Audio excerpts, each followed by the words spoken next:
The 33rd biannual report of COSAC was split in 3 chapters. The first chapter sought to follow up on the findings of the previous report. The findings of this report confirmed the wish of Parliament's chambers to keep the biannual report, though respondents were quite divided as to whether the report should be complemented by a discussion during the plenary meeting of COSAC and/or be a point of reference for the COSAC conclusions and contribution. As to frequency, whereas the majority of Parliament's chambers were of the view that this should be a decision taken by each presidency and presidential troika, there was some preference for maintaining the current biannual practice. Most Parliament's chambers were in favour of a change in the format of the COSAC conferences, especially with regard to the prominence afforded to debates. However, opinions were divided when it came to choosing from suggested formats. All Parliament's chambers did agree on the need to have ad hoc debates on priority issues relevant to national parliaments, and the majority also favoured breakout sessions on specific topics.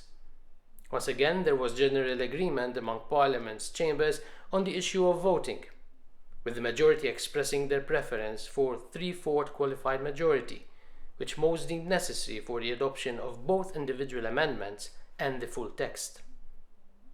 While most of the respondents were against the idea of changing the rules of procedure, as most were of the opinion that voting procedures could be adequately clarified without amending the rules, most respondents were also in favour of having the COSAC plenary adopt formalised guidelines regarding the voting procedures.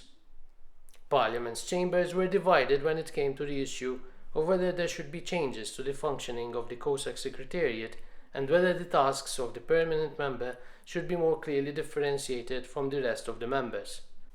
The majority of respondents also did not see the need to define the tasks of the COSAC Secretariat more clearly.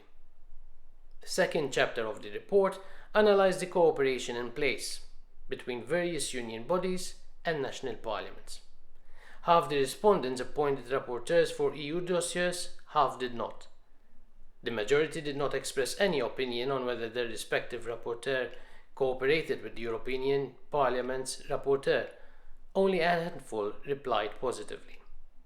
While most Parliament's chambers examined the draft positions issued by the European Parliament, only a few did so regularly. When it came to prioritisation, many Parliament's chambers prioritised participation at EU-level meetings, whereas many others drew their priorities from the European Commission's work programme. In some Parliament's chambers, prioritisation was the responsibility of the respective committee dealing with any given topic. As we can see, Parliament's chambers reacted to extraordinary situations in different manners, but the vast majority conducted ad hoc debates, and more than half adopted emergency statements or resolutions. Many Parliament's chambers did not have a formal mechanism in place for setting priorities for cooperation with union institutions, advisory bodies and agencies. The third and final chapter focused on how Parliament's chambers conduct their oversight. Almost all respondents replied that the Parliament chamber was involved in one form or another in the scrutiny of EU budgetary resources at union level, with the approval of national contributions to the EU budget being in most Parliament's chambers part of the annual national budget.